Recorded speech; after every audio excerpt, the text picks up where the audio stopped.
नमस्कार, आप देख रहे हैं विजन न्यूज। क्या आपने कभी सोचा है कि जिस इंडस्ट्री ने भारत को दुनिया के नक्शे पर चमका दिया, वही इंडस्ट्री आज खुद अंधेरे में डूबती जा रही है। एक ऐसा शहर जहां कभी दिन रात मशीनों की आवाज गूंजती थी, जहां हर सड़क पर ट्रकों की लाइन लगी रहती थी, जहां लाखों लोगों के सपने भट्टियों की आग में आकार लेते थे, आज उसी शहर में सन्नाटा पसरा हुआ है।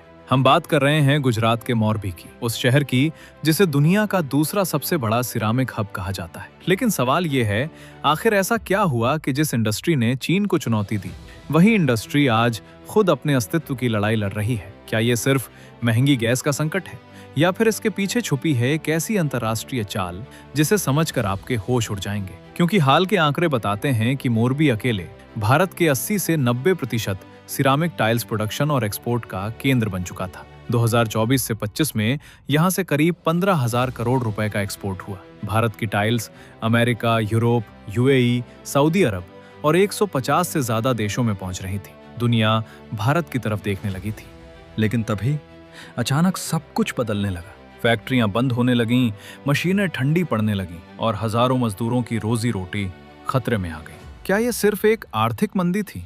अगर ऐसा था तो फिर विदेशी देशों ने अचानक भारतीय टाइल्स पर भारी ड्यूटी क्यों लगानी शुरू कर दी? यहीं से कहानी का सबसे खतरनाक हिस्सा शुरू होता है। जब भारत की सस्ती और हाई क्वालिटी टाइल्स अमेरिकी बाजार में तेजी से फैलने लगी, तब वहां की लोकल कंपनियां डर गईं और फिर 2025 में अमेरिका की United states international trade commission ने भारतीय सिरामिक टाइल्स पर कार्रवाई शुरू कर दी।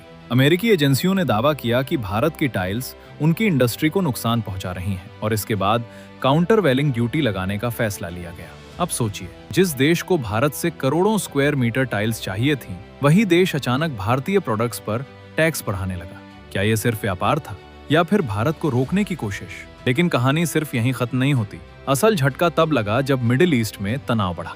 रेड सी और स्ट्रेट ऑफ हॉर्मूज जैसे समुद्री रास्तों पर खतरा बढ़ने लगा। जहाजों को लंबे रास्तों से जाना पड़ा। फ्रेट चार्ज कई गुना बढ़ गए। रिपोर्ट्स के मुताबिक हजारों कंटेनर बंदरगाहों पर फंस गए और एक्सपोर्ट रुकने लगा। Maritime gateway plus. एक अब जरा सोचिए, एक ऐसी इंडस्ट्री जो 24 घंटे जलती भट्टियों पर चलती है, अगर उसे गैस ही महंगी मिलने लगे तो क्या होगा? सिरामिक फैक्ट्रियों को लगातार 1000 डिग्री सेल्सियस से ज्यादा तापमान चाहिए। इसके लिए सबसे ज्यादा जरूरत होती है नेचुरल गैस और एलपीजी की।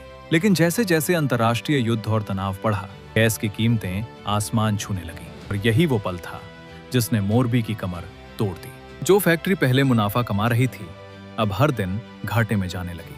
कई फैक्ट्री मालिकों ने मशीनें बंद कर दी क्योंकि उत्पादन करना ही नुकसान का सौदा बन गया था।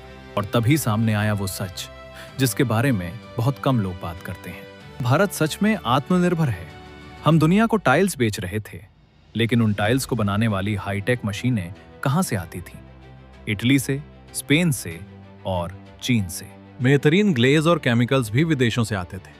मतलब अगर विदेशी देश सप्लाई रोक दें तो हमारी फैक्ट्रियां रुक सकती हैं। क्या यही भारत की सबसे बड़ी कमजोरी नहीं है? यही वजह है कि जैसे ही अंतर्राष्ट्रीय दबाव बढ़ा, हमारी पूरी सप्लाई चेन हिल गई। ऊपर से भारत के अंदर लिए गए कुछ फैसलों ने भी हालात और खराब कर दिए। 2019 में प्रदूषण कम करने के लिए कोयला गैसीफायर पर सख्ती बढ़ाई गई।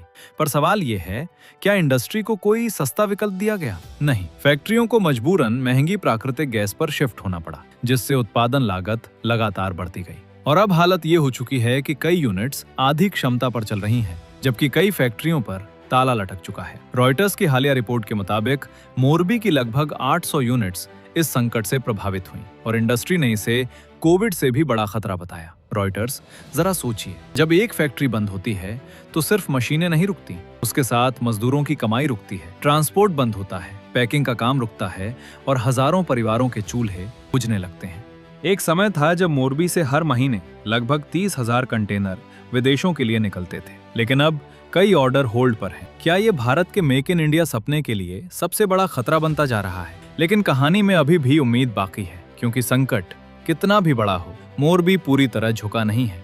आज भी कई यूनिट्स लड़ रही हैं, नई टेक्नोलॉजी अपना रही हैं और दुनिया को ये दिखाने की कोशिश कर रही हैं कि भारत इतनी आसानी से हार नहीं मानेगा। अब सबसे बड़ा सवाल यही है, क्या सरकार गैस पर टैक्स कम करेगी? क्या भारत विदेशी ड्यूटी के खिलाफ जवाब देगा? क्या हम मशीनों और कच्चे माल में आत्मनिर्भर बन पाएंगे? और सबसे बड़ा सवाल, क्या मोरबी फिर से उसी ताकत के साथ खड़ा होगा जिसने कभी चीन को चुनौती दी थी? या फिर ये इंडस्ट्री धीरे धीरे इतिहास बन जाएगी? आपको क्या लगता है, क्या ये सिर्फ आर्थिक संकट है या सच में भारत की बढ़ती ताकत को रोकने की एक बड़ी अंतर्राष्ट्रीय चाल? अपनी राय कमेंट में जरूर बताइए।